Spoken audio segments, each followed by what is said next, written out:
First of கேவலமாக இருந்துச்சு, தூக்கு வர மாதிரி இருந்துச்சு. இல்லை ஸ்டார்டிங் ரொம்ப போர் அடிக்கிற மாதிரி போச்சு. இங்கே பிரச்சனை என்னென்னா படத்தோட அந்த ஸ்லோ ஸ்க்ரீன் ப்ளே ரைட்டிங் தான். இது தனியாக இந்த நிலமைனா நம்ம ஜனநாயகனோட வந்திருந்தால் கலெக்ஷன் சுத்தமாக பண்ணியிருக்காது. ஃபேன் ரசிகர்கள் பண்ணுற சூழ்ச்சியாக இருக்கலாம். ரீசன் என்னென்னா ஒன்று விஜய் ஃபேன்ஸ் இந்த தமிழ் அம்மா அப்பாவுக்கு பிறந்து தமிழில் இப்போ பேசி பழக கற்றுக்கிட்டு நம்ம எதுக்கு ஹிந்தி பழைய காலத்துக்கு போயிட்டு வந்த மாதிரி ஒரு ஃபீலிங் இருக்குது. வில்லனாக போட்டிருக்காங்க, ரொம்ப நல்லா இருக்குது, டிஃப்ரெண்ட்டாக இருக்குது. எல்லாம் ஹீரோவாக பார்த்துட்டு இப்போ திடீர்னு வில்லனாக பார்க்கும்போது கொஞ்சம் டிஃப்ரெண்ட்டாக ரொம்ப நல்லா இருக்குது. ஹிந்தி இம்போசிஷன் கிடையாதுன்னு சொல்கிறாங்கண்ணா. நம்ம எதுக்கு இன்னொரு அந்நிய மொழியை படிக்கணும்? தமிழ்நாட்டில் பிறந்து தமிழ் அம்மா அப்பாவுக்கு பிறந்து தமிழில் இப்போ பேசி பழக கற்றுக்கிட்டு நம்ம எதுக்கு ஹிந்தி படிக்கணும்? நமக்கு ஒன்றும் நம்ம இங்கிலீஷ் படிச்சுட்டு போகலாமே, அதுக்கு இன்னொரு வெளிநாட்டில் போய் கூட பொழைச்சிக்கலாமே. ஹிந்தி இம்போசிஷன் கிடையாது. ஸோ அதை சொல்ல வராங்க படத்தில். அது எந்த அளவுக்கு மக்களை பாதிக்கும், நமக்கு ஒரு ஐடென்டிட்டியே இல்லாமல் போயிடும்.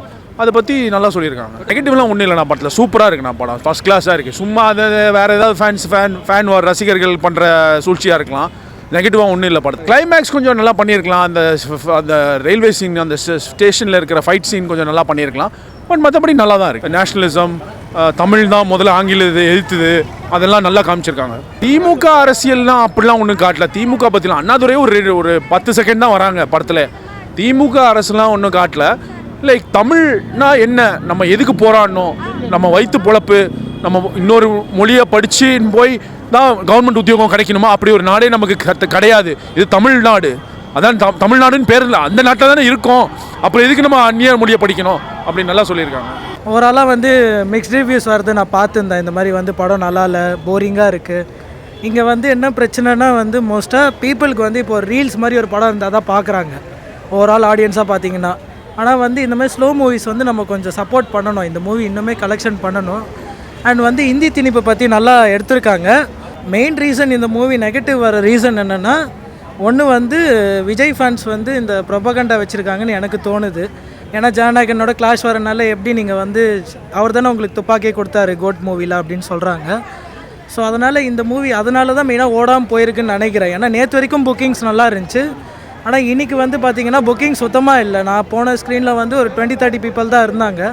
ஆனால் இந்த மாதிரி மூவிஸ் நம்ம சப்போர்ட் பண்ணணும். ஏன்னா இந்த மூவிஸில் நல்ல ஒரு கருத்து சொல்லியிருக்காங்க. முடிஞ்ச அளவுக்கு கதையோடு நம்ம பார்த்தா தான் அந்த மூவி நல்லாயிருக்கும். இல்லைனா மூவின்னு சொல்லிக்கிற மாதிரி இருக்காதுல்ல. கேந்திரிய வித்யாலயில் படித்த சிபிஎஸ்சி அங்கே பார்த்திங்கன்னா அரௌண்ட் இப்போ லாஸ்ட் ஃபியூ இயர்ஸாக தான் தமிழ் இருக்குது. அதுக்கு முன்னாடி ஹிந்தி தான் இருந்துச்சு. ஸோ எனக்கு இப்போ தமிழ் படிக்கவும் எழுதவும் தெரியாது. ஸோ எண்ட் ஆஃப் த டே இப்போ நான் இங்கே கஷ்டப்படுறேன்ல. ஸோ அந்த மாதிரி ஸ்ட்ரகிள்ஸ் அப்போயே பட்டிருக்காங்க இன்னும். ஸோ இது இன்னும் இருக்குன்றனால ஆடியன்ஸ் இது கனெக்ட் ஆகிக்கணும். இன்னொன்று ஜென்சி கிட்ஸ் பார்த்திங்கன்னா நான் சொன்ன மாதிரி ரீல்ஸ், நானும் அதே ஜென்ரேஷன் தான். எனக்கும் 18 வயசு தான் ஆகுது. ஆனால் எனக்கு பிடிச்சிருக்கேன் படம். இதே மாதிரி தான் வேட்டையன் ஓடலை. அதுமாதிரி நிறைய நல்ல நல்ல படங்கள் வந்துச்சா ஓடலை. ஒரு சில ரிவ்யூஸால், நெகட்டிவ் ரிவ்யூஸால், பெய்ட் ரிவ்யூஸால். அண்ட் எஸ்கே சாரோட இது போல்ட் அட்டம்ப்ட்னு தான் நான் சொல்லுவேன். இந்த மூவி எங்கள் ப்ளூ சட்டை மாதிரி எல்லா படத்தையும் தாங்க கலாய்க்கிறாரு. கரெக்டு தானே? இப்போ விஜய் படம் வந்தாலும் சரி, அஜித் மூவி வந்தாலும் சரி, அவர் கலாய்க்க தான் செய்கிறாரு. அவர் என்றைக்கு நல்ல ரிவ்யூ கொடுத்துருக்காருன்னு நீங்கள் நினைக்கிறீங்க? ப்ளூ சட்டை மரன் அவருக்கு ஒரு நார்த் இந்தியா மூவி வந்தாலோ கேரளா மூவி வந்தால் தான் அவர் சப்போர்ட் பண்ணுவார். அவர் எப்படி தமிழ் படத்துக்கு சப்போர்ட் பண்ணுவார்? கரெக்டு தானே? இந்த ரிவ்யூவர்ஸ்லாம் நீங்கள் ஒதுக்கி வச்சுட்டு தான் இந்த படத்தை பார்க்கணுங்க. கொஞ்சம் பொறுமை இருக்கணும். அவங்க சொல்ல வரதை நம்ம புரிஞ்சிக்கினா தான் அந்த மூவி நல்லாயிருக்கும். அந்த கருத்து நல்ல கருத்து. தமிழ் அந்த பற்று அதை நல்லா காமிச்சிருக்காங்க. இன்டர்மிஷன் சீன்ஸ் ஆகட்டும், அது எண்ட் கிரெடிட்ஸில் ஆகட்டும், ஒரு மாதிரி நல்லா கூஸ் பம்பான மூவி. ஆடியன்ஸ் போய் பார்க்கணும் இந்த மூவியை மஸ்ட். அப்படி பார்த்துருந்தா நம்ம ஃபுல்லாக டிஎம்கே வச்சு எடுத்துருக்கலாமே மூவியை. அந்த மூவியில் டிஎம்கே அண்ட் அந்த பொலிட்டிக்கல் பார்ட்டுன்றது கம்மி. ஆனால் மோஸ்ட் ஆஃப் த பார்ட் இந்த ஸ்டோரியோட தான் போகுது. அந்த 1965 நடந்த போராட்டம் அந்த மாதிரி தான் மோஸ்ட்டாக போதே ஒழிய இப்போ அண்ணா வந்துட்டார், கலைஞர் வந்துட்டார், அந்த மாதிரி எதுவுமே இல்லை அந்த மாதிரி சீன்ஸில். ஸோ அந்த அரசியல் நோக்கமும் இருக்குது. அப்போ வந்தால் தான் உங்களுக்கு ஓரளவுக்கு எலெக்ஷன்ஸில் சப்போர்ட்டர்ஸ் வருவாங்க. அது கரெக்டு தான். ஆனால் அது பிளான் பண்ணி தான் எடுத்துருக்காங்க. ஸ்டில் இது தனியாக இந்த நிலமைனா நம்ம ஜனநாயகனோட வந்திருந்தால் கலெக்ஷன் சுத்தமாக பண்ணியிருக்காது. செல்ஃபி எடுத்திருக்காது படம் மேஜராக. எல்லாம் நான் கூட ஜனநாயகன் தான் போயிருப்பேன் ஃபஸ்ட்டு. கரெக்டாக அது யாராக வேணாலும் சரி. ஆனால் தளபதி சாரோட லாஸ்ட் ஃபிலிம் அந்த எமோஷன்ஸ் இருக்கனால நிறைய பேர் ஜனநாயகன் ப்ரிஃபர் பண்ணியிருப்பாங்க. ஒரு பராசக்தி பாக்ஸ் ஆஃபீஸ் வந்திருக்காது தான். இந்த படம் தனியாக வந்தது தான் நல்லதுங்க. ஏன்னா கிளாஷோட வந்திருந்தால் கண்டிப்பாக எஸ்கேக்கும் இது ஒரு நெகட்டிவ் ஃபேக்டர். இன்னொன்று இந்த மூவி சரியாகவும் பெர்ஃபார்ம் பண்ணியிருக்காது, அண்டர் பெர்ஃபார்ம் பண்ணியிருக்கோம். சமலக்கு ஜாக்பாட் தான் என்னை பொறுத்த வரைக்கும். ஆனால் தனி சோலோ ரிலீஸில் இப்போ ஆடியன்ஸ்க்கு பொங்கலுக்கு மூவிஸ் கிடையாது. இது பார்த்தீங்கன்னா ஸ்ரீலீலா மேமே மெயினாக அதுக்கு தான் வந்து இருக்காங்க. இன்னொன்று கேரக்டர் என்ன தான் வந்து தமிழ் அந்த இதெல்லாம் இருந்தாலுமே லவ் சீன்ஸ் அதுக்கேற்றபடி நல்லா ஒர்க் அவுட் ஆகிருக்கு.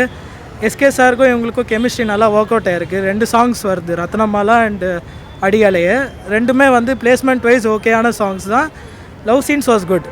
தமிழ் அண்ட் அதர் லாங்குவேஜஸ் இப்போ வந்து கன்னடா அண்ட் மலையாளம் அந்த மாதிரி ஆடியன்ஸ் கூட வந்து கனெக்ட் பண்ணிக்கலாம். ஏன்னா வந்து எண்ட் ஆஃப் த டே அவங்க வந்து ஒரு விஷயத்தை திணிக்க பார்த்துருக்காங்க. அதுக்கு நம்ம அகேன்ஸ்டாக குரல் கொடுத்து நம்ம அதில் வின் பண்ணியிருக்கோம். End of the day we won it. So வந்து அந்த ஒரு பற்று இருந்தாலே இந்த மூவி ஓடிடும் என்னை பொறுத்த வரைக்கும். ஸோ இந்த மூவிஸுக்கு அந்த நெகட்டிவ் ரிவ்யூஸ்லாம் ஒதுக்கி வச்சுட்டு இந்த ஸ்லோவாக இருக்குது அதெல்லாம் ஒதுக்கி வச்சுட்டு பார்த்தீங்கன்னா இந்த மூவி நல்ல படம். Perform we are not against Hindi, but we are புரியுதுல, like we are not against Hindi. ஆனால் வந்து நாங்கள் கற்றுப்போம். வேணும்னா நம்மளுக்கு அந்த ஒரு இது இன்ட்ரெஸ்ட் இருந்துச்சுன்னா நம்ம கற்றுப்போம். பெருசாக ஃபீல் ஆகலை. முடிஞ்ச அளவுக்கு அவங்க வந்து பெஸ்ட்டாகவே காமிச்சிருக்காங்க. அவங்ககிட்ட இருக்க டெக்னாலஜிஸ் அண்ட் அந்த செட் ஒர்க்ஸ்லாம் வந்து முடிஞ்ச அளவுக்கு ரியலாக இருந்துச்சு. எந்த இடத்துலையுமே ஆர்டிஃபிஷியலாக ஃபீல் ஆகலை. இப்போது சூரரை போற்றா ஆகட்டும், இறுதி சுற்றா அந்த மூவி ஆகட்டும், அதெல்லாம் கம்பேர் பண்ணிங்கன்னா இந்த மூவி கொஞ்சம் கம்மியாக தான் இருக்குது. கொஞ்சம் ஸ்க்ரீன் ப்ளே லேக் ஆகிறது அந்த மாதிரி இருக்குது.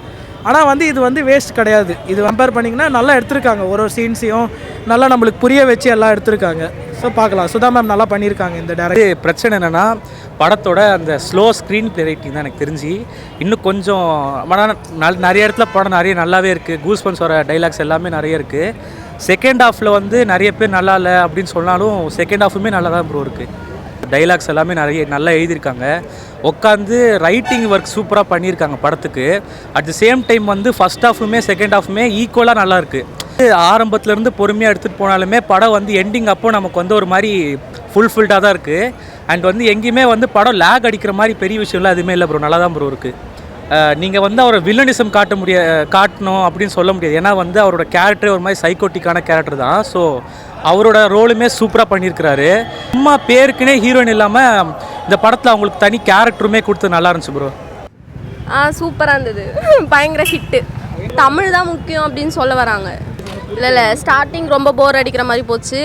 எண்டிங் தான் கொஞ்சம் விறுவிறுன்னு போச்சு. அப்படிலாம் எனக்கு எதுவுமே தெரியல பெருசாக. மற்றபடி ஓகே. அதர்வானாலே சூப்பர் தான். அதனால் ஓகே.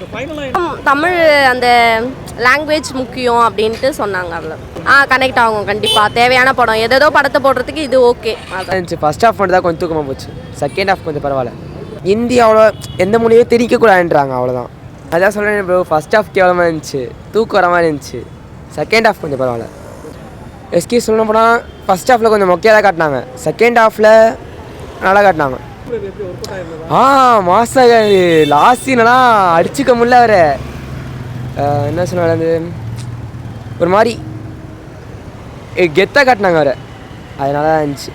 அகர்வா ஒரு பிரதராக அவர் நல்லா காட்டினார். அதே மாதிரி ஒரு நல்ல இதாக காட்டினார். இன்ட்ரெஸ்டிங்காக செகண்ட் ஹாஃப் மட்டும் தான் போச்சு. ஃபர்ஸ்ட் ஹாஃப் கொஞ்சம் தூக்கமாக போச்சு. ரொமான்ஸ் கொஞ்சம் பரவாயில்ல. நல்லா தான் இருக்குண்ணா. நாங்கள் பேச தெரியாது. நாங்கள் தெலுங்கு படம் பார்த்தோம். நல்லா தான் இருக்குது. சிரஞ்சீவி சிவகார்த்திகோடு பார்த்தோம். நல்லா தான் இருக்குது.